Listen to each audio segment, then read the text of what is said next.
A couple of years ago, I attempted to put together a list of my 100 favourite films on Letterboxd. The list's still sitting there now. I've not really updated it much since. I thought it'd be fun though to have a look at it again and do a review for each entry, or until I get tired of doing that. It'll be called Film Positivity Favourites. The Letterboxd list's in alphabetical order, and I'm going to use a random number generator to pick each film. Hopefully it'll act as a reason to write some reviews and make some videos. So on to the first role. The first role is 92. Looking at the list, I can see number 92 is Krzysztof Kieslowski's Three Colours Blue. That's a film I've already written about a fair bit, so I'll probably repeat myself now and then, but still it's a great film to kick us off.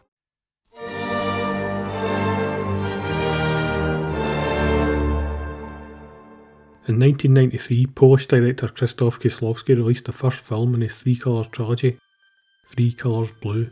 The trilogy looks to explore the French revolutionary ideals of liberty, equality and fraternity, and Blue deals with the first of those three, liberty.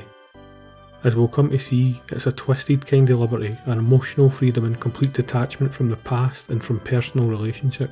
Blue explores us through the story of a young woman, Julie, played by Juliette Binoche. Stricken with grief following the deaths of her husband and daughter in a car accident, she resolves to sever all the ties that bind her to her old life, to retreat from humanity and liberate herself from the troubles and preoccupations of everyday human life.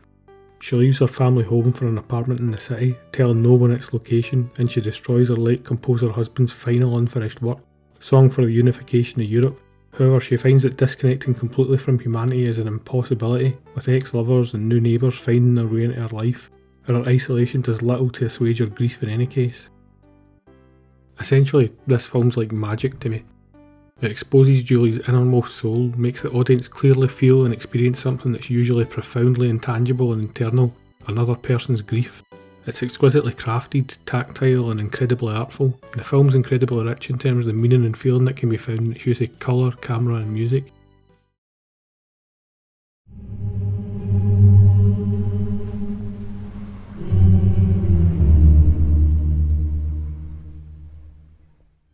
For me, its use of music's perhaps the best in cinema. I mentioned before that Julie destroys a piece of music in one scene of the film.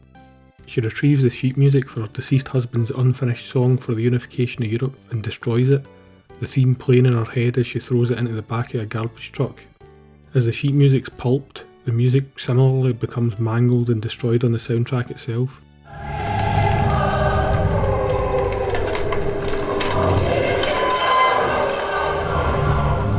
The destruction of art's a particularly powerful image, and Julie's actions demonstrate the strength of her intention to disconnect. It also emphasises the power and depth of her grief to the audience. It's almost as if we're watching the death of a person, the last remnants of a person's soul and creativity being obliterated. There's no doubting that Julie wants to leave everything behind. In the end though, Blue demonstrates the magnetic power of other people, the need for companionship that can't be quelled. One particular scene in Blue encapsulates this for me. A few months after relocating to her new apartment, Julie's found by ex-lover Olivier in a nearby cafe. Olivier's been searching for Julie since she disappeared, clearly looking to bring her back into his world. Outside, a musician plays a tune on a recorder that sounds like Julie's late husband's composition. Both Julie and Olivier remark on this. Olivier looks enthused, Julie looks despondent. Olivier leaves Julie alone in the cafe, remarking that he's glad to have seen her and hopeful that things can develop further in future. Julie takes a sugar cube and moves to put it in her coffee.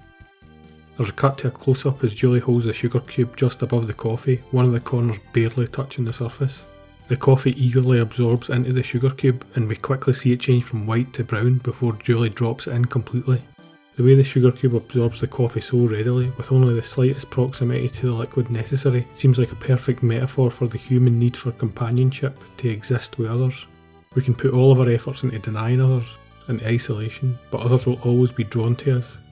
And once we begin to let them in, their warmth and presence floods into our very souls.